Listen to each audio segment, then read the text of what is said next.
আজ সে খুব সৌভাগ্যশালী হবে যে 2 মিনিট বার করে একবার শ্রবণ করবেন এই আশ্বিন মাসের কৃষ্ণপক্ষিয়া একাদশীর মাহাত্ম্য কথা।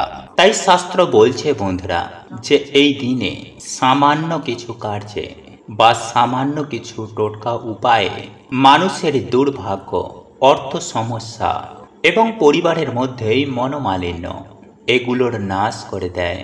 যেমন স্বয়ং পরমেশ্বর ভগবান শ্রীকৃষ্ণ বলেন, এই পূর্ণ পবিত্র রাতে বালিশের নিচে এই জিনিসটি রেখে ঘুমালে সেই ব্যক্তি রাতারাতি কোটিপতি হয়ে ওঠে।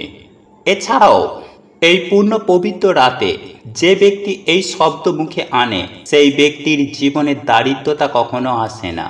ঠিক তেমনি এই দিন সিঁদুরে সামান্য এই জিনিসটি মিশিয়ে রাখলেই তার স্বামী বড়লোক হয়ে যায়। তাই ভক্তি মনে বন্ধুরা আপনারা ভিডিওটিতে একটি লাইক করে কমেন্টে আপনারা বলুন জয় জগন্নাথ। নাম্বার 1, বন্ধুরা এই শুভ দিনে আপনারা সন্ধ্যাবেলায় ভুলেও ঘুমাবেন না, বরং সন্ধ্যা হবার আগেই আপনাদের বাড়ির উঠান ও বাড়ি ঘর দোয়ার ভালো করে পরিষ্কার পরিচ্ছন্ন করে ফেলুন, কারণ এই দিনে বহু দেবদেবী আমাদের বাড়িতে আসেন। নাম্বার 2, বন্ধুরা এই দিনে আপনারা পারলে অবশ্যই বাড়িতে গঙ্গা জল ছড়িয়ে দিন, কারণ বন্ধুরা এই দিনে বাড়িতে গঙ্গা জল ছড়ালে মহাপুণ্য প্রাপ্তি হয়, এতে আপনাদের সকল দুর্ভাগ্য নাশ হয়ে যাবে। নাম্বার 3, বন্ধুরা এই পূর্ণ পবিত্র দিনে প্রভুকে তুলসী পাতা, তুলসী মালা, গোলাপের মালা বা পদ্ম ফুল পরমেশ্বর ভগবানের চরণে দিয়ে নিজের মনোবাসনা বললে তা সুনিশ্চিতভাবে পূর্ণ হয়ে যায়। এবং সাথেই বন্ধুরা অবশ্যই আপনারা তুলসী মঞ্জুরি এবং একটি গোটা ফল ভগবানকে নিবেদন করতে একদম ভুলবেন না। এবং যদি বন্ধুরা আপনারা পারেন তাহলে আপনাদের সাধ্য ও সামর্থ্য অনুযায়ী ভগবানকে ভোগ নিবেদন করতে পারেন। এবং এই দিনে বন্ধুরা আপনারা বাড়িতে একটি প্রদীপ অবশ্যই জ্বালান এবং তুলসী তলায় বন্ধুরা আপনারা প্রদীপ নিবেদন করতে একদম ভুলবেন না। নাম্বার 4, বন্ধুরা এই দিন যেহেতু অত্যন্ত শুভ, তাই এই দিনে যে কোনো ধরনের শুভ কার্য আপনারা করতে পারেন। এছাড়াও এই শুভ দিনে বন্ধুরা আপনারা ময়ূরের পালক, তামা বা পিতলের কোনো ঠাকুরের বাসন, মানি প্ল্যান্ট অথবা ভগবানের যে কোনো মূর্তি এই দিনে আপনারা বাড়িতে কিনে আনতে পারেন। এবং সব থেকে গুরুত্বপূর্ণ বিষয় হচ্ছে বন্ধুরা যে এই দিনে 11টি তুলসী পাতা প্রভুর চরণে কিন্তু আপনারা নিবেদন করতে ভুলবেন না। বন্ধুরা এই পূর্ণ পবিত্র দিনে বন্ধুরা আমাদের বাড়িতে একটি 1 টাকার কয়েন মা লক্ষ্মীর চরণে রাখতে হয়। এর ফলে স্বয়ং মা লক্ষ্মী সারা বছর আমাদের বাড়িতে আর্থিক সচ্ছলতা বজায় রাখে। তাই এই দিনে বন্ধুরা আপনারা সন্ধ্যার পর মা লক্ষ্মীর চরণতলে একটি 1 টাকার কয়েন সাথে একটি সুপারি অবশ্যই রাখবেন। এতে সারা বছর মা লক্ষ্মী ও ভগবান বিষ্ণুর কৃপা হবে।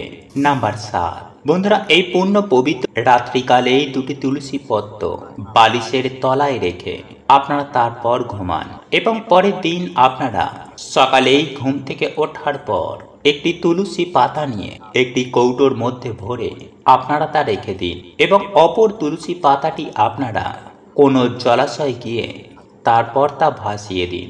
এতে আপনাদের অনিদ্রা বা বাজে স্বপ্ন আসা, দুর্ভাগ্য, দারিদ্রতা নাশ হয়ে যাবে। তাই পরমেশ্বর ভগবান শ্রীকৃষ্ণ অর্জুনকে বলছেন, পার সকল ধর্ম পরিত্যাগ করে তুমি আমার শরণে এসো, আমি তোমার সকল পাপ থেকে মুক্ত করে এই জন্ম মৃত্যুর চক্র থেকে চিরতরে মুক্তি দেব।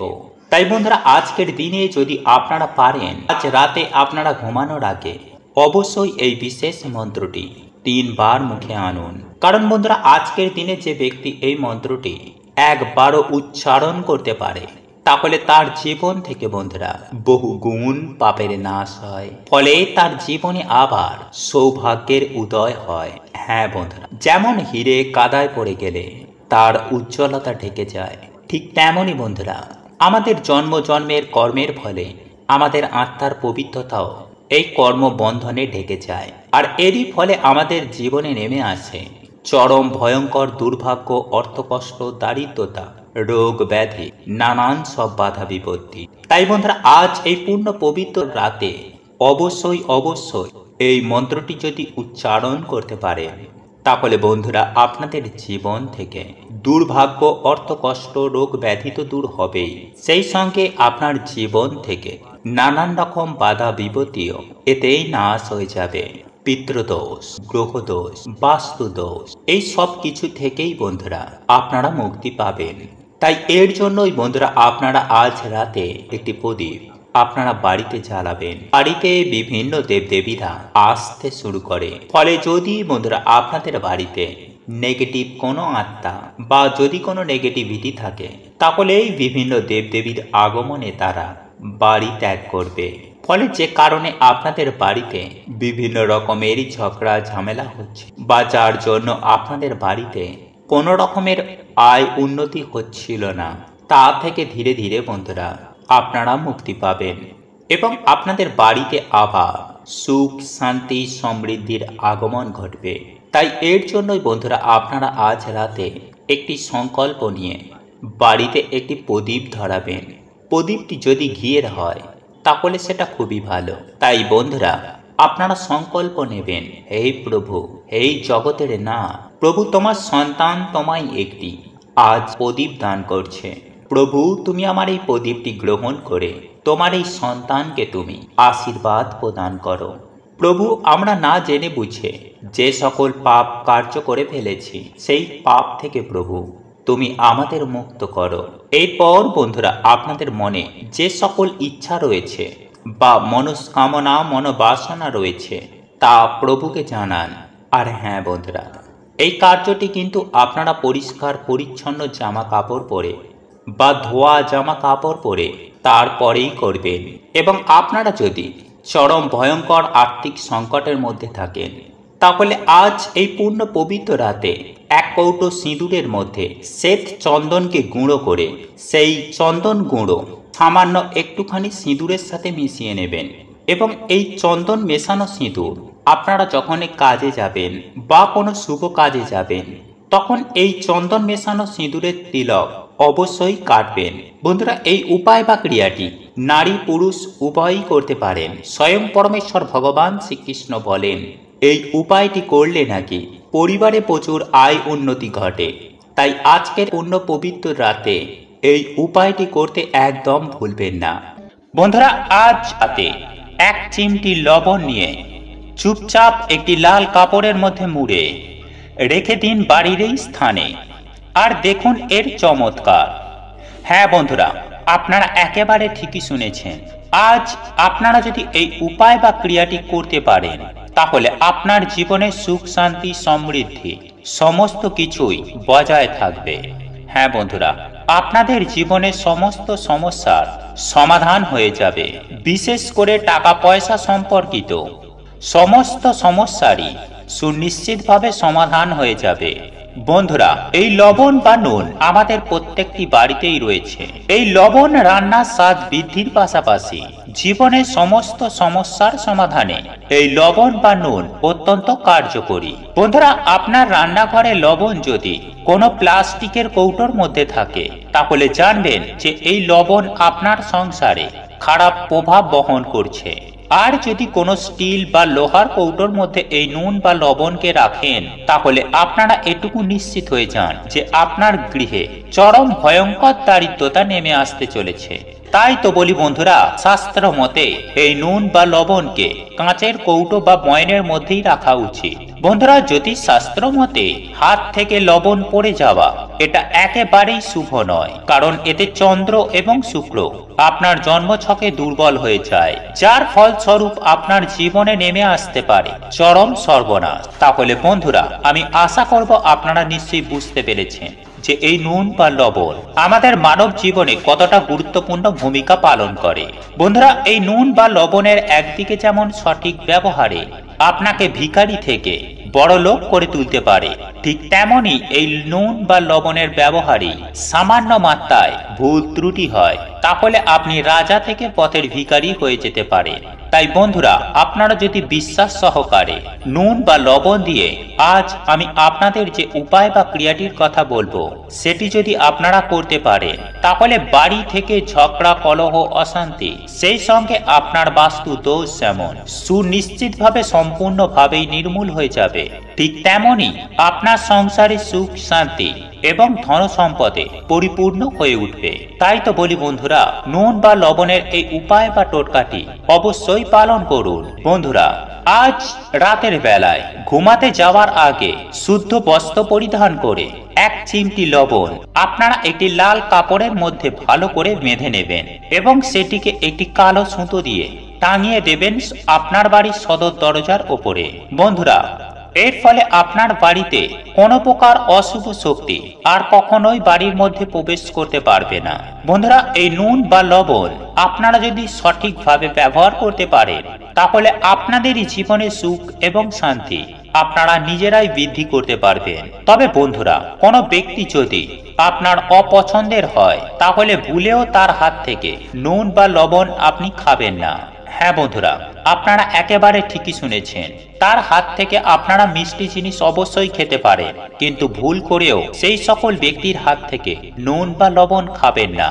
কারণ বাস্তুশাস্ত্রে বলা হয়েছে, একটি ছোট্ট কাঁচের কৌটোয় নুন বা লবণ ঢেলে যদি বাথরুমের একটি উঁচু জায়গায় একটি কোণে রেখে দিতে পারেন, তাহলে আপনার বাড়ির বাস্তু দোষ থেকে আপনারা সম্পূর্ণভাবে মুক্তি পাবেন। কেননা আমরা প্রত্যেকেই জানি যে বাথরুম থেকেই সব থেকে বেশি নেগেটিভ শক্তি বেরিয়ে আসে, আর বাথরুমে এই ক্রিয়াটি করলে নেগেটিভ শক্তি আর কখনোই বেরোবে না এবং আপনার বাড়িতে পজিটিভ শক্তির প্রভাবে আপনার বাড়িতে সুখ শান্তি অবশ্যই বৃদ্ধি পাবেই পাবে। বন্ধুরা, আমরা প্রত্যেকেই জানি যে নুন বা লবণ এবং কাঁচ হলো রাহু এবং কেতুর বিনাশকারী সাহায্যকারী একটি উপাদান। তাই বাড়িতে সুখ শান্তি সমৃদ্ধি বজায় রাখতে আপনারা অবশ্যই বাথরুমের একটি কোণায় ছোট্ট একটি কাঁচের পাত্রের মধ্যে লবণ ঢেলে রেখে দিতে একেবারেই ভুলবেন না। বন্ধুরা, এছাড়াও আপনাদের জানিয়ে রাখি যে সপ্তাহের প্রত্যেকটি দিন, কেবলমাত্র বৃহস্পতিবার ও রবিবার বাদ দিয়ে প্রত্যেকটি দিন যদি আপনার ঘর মোছার জলে এক চিমটি লবণ দিয়ে আপনি আপনার ঘর দুয়ার মুছতে পারেন, তাহলে মা লক্ষ্মী আপনার গৃহে আসার পথ খুলে যায়। ফলে সেই বাড়িতে আর কখনোই ধন সম্পত্তির অভাব হয় না এবং সেই পরিবারে বাড়তি খরচ কমিয়ে টাকা সঞ্চয় করতে চাইলে তাহলে একটি কাঁচের গ্লাসে এক গ্লাস জল নিয়ে তার মধ্যে এক চিমটি লবণ মিশিয়ে আপনি রেখে দিন আপনার বাড়ির ঈশান কোণে। আর প্রত্যহ শনিবার করে ওই কাঁচের গ্লাসের জলটি পরিবর্তন করবেন। দেখবেন আপনার জীবন থেকে ফালতু বাজে খরচ একদমই বন্ধ হয়ে যাবে। বন্ধুরা, জীবনে ধন সম্পদ বৃদ্ধি করতে চাইলে এবং বিপুল অর্থ উপার্জন করতে চাইলে একটি পরিষ্কার কাঁচের বাটির মধ্যে এক বাটি লবণ নিয়ে তার মধ্যে রেখে দিন 5টি লবঙ্গ এবং ওই কাঁচের বাটিটি রেখে দিন বাড়ির ঈশান কোণে অথবা আপনার ঠাকুর ঘরে। দেখবেন মাত্র 7 দিনের মধ্যেই আপনার জীবনের নানান দিক থেকে অর্থ উপার্জনের রাস্তা খুলে গেছে এবং আপনি খুব শীঘ্রই হয়ে যেতে পারবেন কোটিপতি।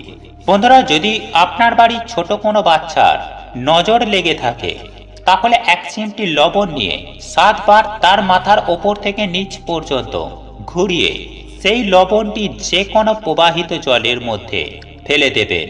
বন্ধুরা, শাস্ত্র মতে মনে করা হয় যে বিশ্বাস নিয়ে যদি এই উপায় বা টোটকাটি করা যায়, তাহলে যে কোনো প্রকার নজর দোষ থেকে খুব সহজেই মুক্তি পাওয়া যায়।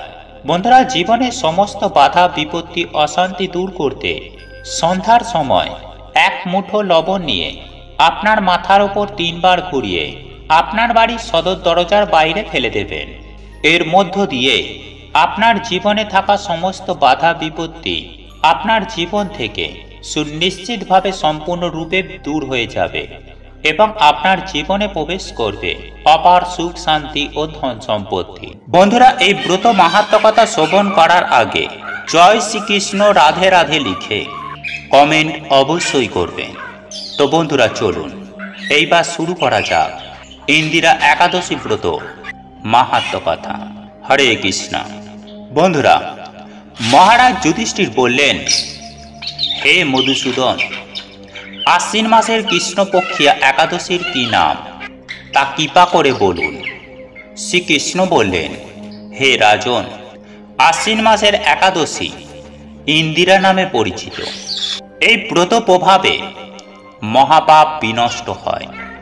এমনকি কর্ম বিপাকে যারা নিম্ন যোনি লাভ করেছেন, সেই পূর্বপুরুষদেরও উত্তম গতি লাভ হয়। এই একাদশীর মাহাত্ম্য শোনা মাত্রই সামবেদীর যোগ্য ফল প্রাপ্ত করা যায়। হে রাজন, মহাস্মতি নগরে ইন্দ্রসেন নামে এক প্রসিদ্ধ রাজা ছিলেন। ধর্মবিধি অনুসারে রাজ্য পালনে তিনি বিশেষ খ্যাতি সম্পন্ন ছিলেন। তার বিপুল ধন সম্পত্তি ছিল। পুত্র পুত্রাদি সহ তিনি সুখে রাজ্য পরিচালনা করতেন। বিষ্ণু ভক্তি পরায়ণ সেই রাজা নিরন্তর শ্রী গোবিন্দর নাম গানে মগ্ন থাকতেন। একদিন রাজা সুখে রাজসভায় বসে আছেন। এমন সময় দেবর্ষি নারদ স্বর্গ থেকে সেখানে এলেন। তাকে দর্শন করে রাজা হাত জোড়ো করে উঠে দাঁড়ালেন এবং দণ্ডবৎ প্রণাম করে মণিকে আসন দিলেন। আদ্য অর্ঘ্য আদি ষোড়শ পূজারে পূজা নিবেদন করলেন। তারপর বললেন, হে মণিবর, আপনার দর্শন মাত্র আমার যাবতীয় যোগ্য ফল লাভ হয়েছে। এখন আপনার আগমনের কারণ জানিয়া আমাকে কৃতার্থ করুন। দেবর্ষি নারদ বললেন, হে মহারাজ, অতি বিস্ময়কর এক কথা শ্রবণ করুন। আমি এক সময় যমলোকে গিয়েছিলাম। সেখানে যমরাজের সভায় বহু পুণ্যকারী আপনার পিতাকে দেখলাম। ব্রতভঙ্গ পাপে তাকে সেখানে যেতে হয়েছে। হে রাজন, আপনার পিতা যে সংবাদ প্রেরণ করেছেন, আমি এখন তা আপনাকে বলছি। তিনি বললেন, হে ঋষিবর, মহিষ্মতির ইন্দ্রসেন রাজা আমার পুত্র। তাকে বলবেন যে আমি বহু পুণ্য অর্জন করলেও কোনো কারণবশত যমালয়ে আসতে বাধ্য হয়েছি। আপনি কৃপা করে তাকে সর্বপাপনাশক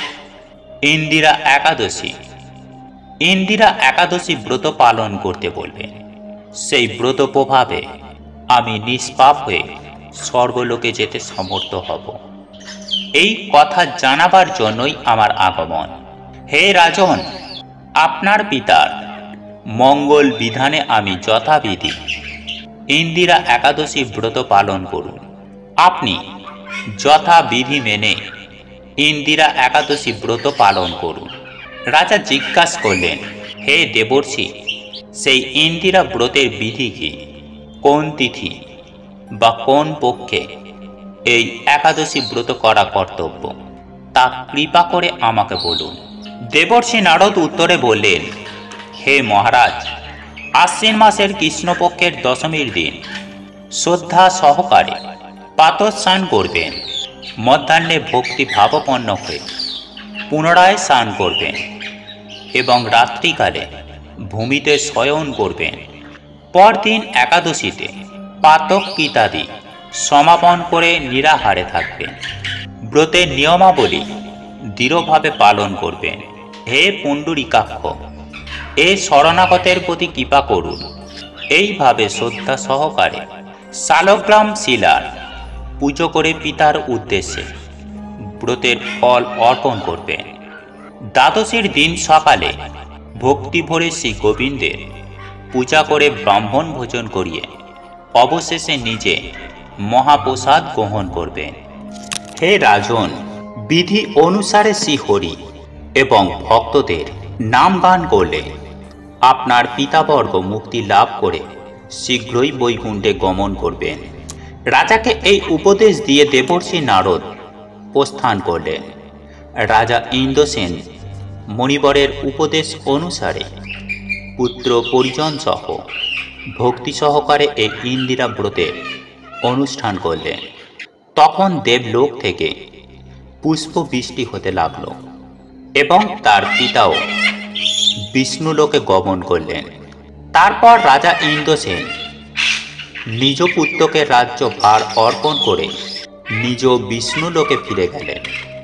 এই ইন্দিরা একাদশী মাহাত্ম্য পাঠে ও শ্রবণে মানুষ সকল প্রকার পাপ থেকে মুক্তি হয়ে বিষ্ণু লোক প্রাপ্ত করে। বন্ধুরা,